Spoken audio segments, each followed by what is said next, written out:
I'm going to take us to the third choice. Okay. The third critical choice that I made on the journey was to build trust in myself and then inspire the trust of others. Yeah. And for me at that time, I didn't know recovering drug addict. I was a liar. I was all those things. I lied. I held on to shame. I didn't know that I could ever trust myself, let alone inspire the trust of others. But whoa, I figured it out, and I did it. It's probably one of the things that I'm the most proud of. So when I think about your journey, and when you think about your journey, first off, was there ever a time that you didn't trust yourself? That perhaps you had to build more trust in yourself? And then we'll get into the trust of others. But how do you build trust in yourself? I didn't trust myself for a really long time. There was an experience I had as a teenager that I've probably shared with you. I share this a little bit in my work with girls, but I was having a tough time. My parents divorced. There was a lot of fighting, sort of moving around, like back and forth between different parents' houses. Really lent on my friends for support and got that support from them.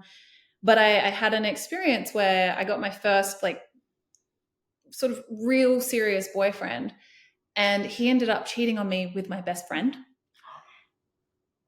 And I look back on that time now, and no one was trying to harm me. It actually had nothing to do with me, what their actions were. But I remember just feeling like it was all my fault. And this happened to me because of me, because I wasn't good enough, because I wasn't a good enough friend. I wasn't cool enough. I wasn't worth being friends with. And I went through the later part of my teenage years with just this feeling of like, where do I belong here? Like, what is it that I bring to the table? Who am I? Like, what, all these really big feelings of just like, I wasn't enough. I'm not worthwhile. And that really, it stayed with me. And it still has stayed with me in some ways. When you leave your teenage years, you go into your 20s with those sorts of sentiments about yourself. Yeah. It was really hard to, and I think that's why I'm so proud of the law firm moment, because it was the first time where I really did trust myself to make a decision that was right for me, because I hadn't ever trusted myself in that way before. And I came out of my teenage years knowing that I wanted to work with teenage girls because of what I had experienced and how low I had felt, despite the fact that, I grew up in a very privileged, loving home. I had a great education. Like, it doesn't get much luckier than what my experience was. And I struggled with it a lot. And so, the turning down the law firm was one of the first moments of trusting myself, even though I probably couldn't have articulated at the time. But then starting Live Big was the ultimate, because it had been my dream. Like, I have been on this quest for so long. And I think, had I trusted myself more earlier, would I have maybe studied psychology and done something more aligned to this sooner? Absolutely. But at the same time, I don't regret it. I just appreciate how long it took me to get to a place of, you're okay. You can do this. Like, figure this out. You're going to be great. But yeah, it was a tough road to get there for sure. I have a couple things that just popped in my mind through this conversation. Yeah. One is I'm going to send you, this podcast is just a quick 20-minute, but a colleague of mine, Martin G. Moore, he's a fellow Australian. Now he's here in the US from Boston, but he's a fellow Australian. And he is in his 60s now, and he talks about his experience with leadership. And what I just listened to him say is his accumulation of choices.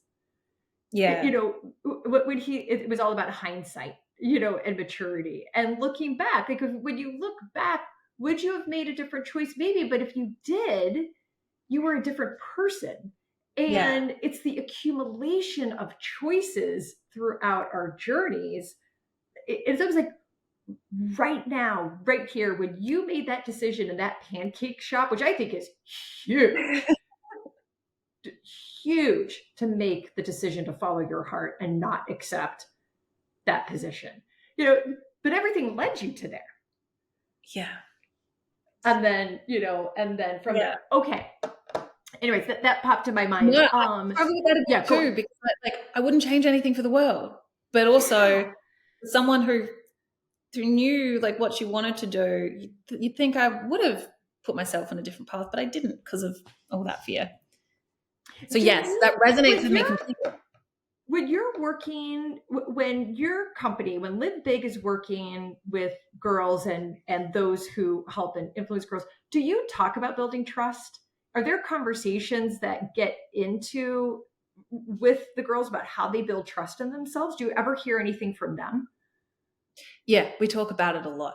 We talk about it in the context of making choices that serve us. And the more that we can listen to that and do that, the bigger our life can be.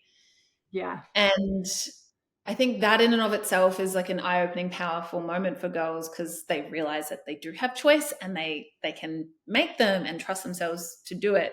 We also spend a lot of time talking about what we call the voice of small, which is that voice in your mind that's responsible for all of the negative self-talk that every single one of us has. And I bring that up because girls are so used to hearing that voice, and because they hear it so often, they believe it. They believe it to be true. And so we do a lot of work around understanding what is that voice of small? Why is it there? And it's just there because it's trying to protect us from pain. It's a fear-driven voice. But then we help them do the work of like, okay, now let's reframe some of what you're hearing into a big belief, a belief that actually serves you. And we do this work, and I always ask, okay, so which is more true? The belief that you hold that the voice of small is speaking from, the limiting belief, or the big belief? And I think about it, and they're always like, oh, the big belief. I'm like, yes. Why is that? I'm like, oh, because it's the one I chose. And I was like, yes, that's exactly it. It's more true because it's the one you chose. So constantly throughout the programs, we're trying to reinforce this idea of like what is true is what you choose for yourself, what you choose to believe, and whatever that means for you, it's always different. And you can trust that. You can act on it. That is yours. You've chosen it for yourself. Trust it and move from that place. And we see girls make some really powerful choices around the beliefs that they want to carry with them into their lives. It's beautiful. I love the work that you're doing. Because I know people follow you and watch you and are inspired by you and learn from you. How do people earn your trust? My trust? Yeah. You be in it for the right reasons. Now that I'm in education, I can see I meet so many amazing people who are truly there, who have spent their entire career in education for the kids. I meet those people every day. I also meet people who are not in it for the kids. They're in it for the business reasons. They're in it for whatever reasons. And I can tell who those are pretty quickly. But I also meet amazing people who hear what we do and they're like, oh, how can I help you? I can't tell you how many advisors who are just incredible in their fields have come to us and said, oh, tell me how I can help. And they mean it because they see the work that we're doing. They see the crisis that girls are in. It is a mental health crisis like we've never seen. They are struggling in so many ways. And they know that. And so when I can tell that they are driven by supporting the kids in their communities, that's when I trust them. Thank you for joining me for our Choose and Become interview series.